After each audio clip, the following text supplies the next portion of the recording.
Esdras 6. Alors le roi Darius donna ordre de faire des recherches dans la maison des archives où l'on déposait les trésors à Babylone. Et l'on trouva à Achmeta, capitale de la province de Médie, un rouleau sur lequel était écrit le mémoire suivant: la première année du roi Cyrus, le roi Cyrus a donné cet ordre au sujet de la maison de Dieu à Jérusalem, que la maison soit rebâtie, pour être un lieu où l'on offre des sacrifices, et qu'elle ait des solides fondements. Elle aura 60 coudées de hauteur, 60 coudées de largeur, 3 rangées de pierres de taille et une rangée de bois neuf. Les frais seront payés par la maison du roi. De plus, les ustensiles d'or et d'argent de la maison de Dieu, que Nebuchadnezzar avait enlevés du temple de Jérusalem et transportés à Babylone, seront rendus, transportés au temple de Jérusalem à la place où ils étaient, et déposés dans la maison de Dieu.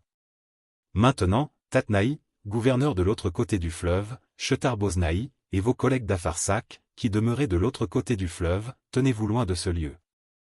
Laissez continuer les travaux de cette maison de Dieu, que le gouverneur des Juifs et les anciens des Juifs la rebâtissent sur l'emplacement qu'elle occupait.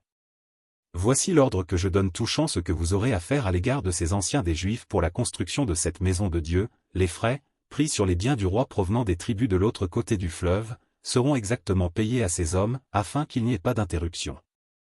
Les choses nécessaires pour les holocaustes du Dieu des cieux, jeunes taureaux, béliers et agneaux, froment, sel, vin et huile, seront livrés, sur leur demande, aux sacrificateurs de Jérusalem, jour par jour et sans manquer, afin qu'ils offrent des sacrifices de bonne odeur au Dieu des cieux et qu'ils prient pour la vie du roi et de ses fils. Et voici l'ordre que je donne touchant quiconque transgressera cette parole: on arrachera de sa maison une pièce de bois, on la dressera pour qu'il y soit attaché, et l'on fera de sa maison un tas d'immondices. Que le Dieu qui fait résider en ce lieu son nom renverse tout roi et tout peuple qui étendrait la main pour transgresser ma parole, pour détruire cette maison de Dieu à Jérusalem.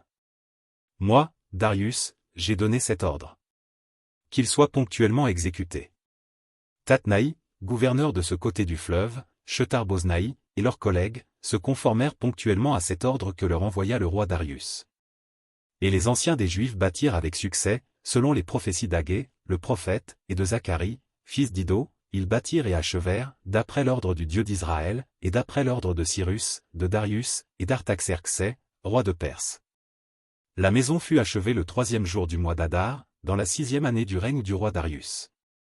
Les enfants d'Israël, les sacrificateurs et les Lévites, et le reste des fils de la captivité, firent avec joie la dédicace de cette maison de Dieu. Ils offrirent, pour la dédicace de cette maison de Dieu, 100 taureaux, 200 béliers, 400 agneaux, et, comme victimes expiatoires pour tout Israël, 12 boucs, d'après le nombre des tribus d'Israël. Ils établirent les sacrificateurs selon leur classe et les Lévites selon leur division pour le service de Dieu à Jérusalem, comme il est écrit dans le livre de Moïse. Les fils de la captivité célébrèrent la Pâque le 14e jour du 1er mois. Les sacrificateurs et les Lévites s'étaient purifiés de concert, tous étaient purs, ils immolèrent la Pâque pour tous les fils de la captivité, pour leurs frères les sacrificateurs, et pour eux-mêmes.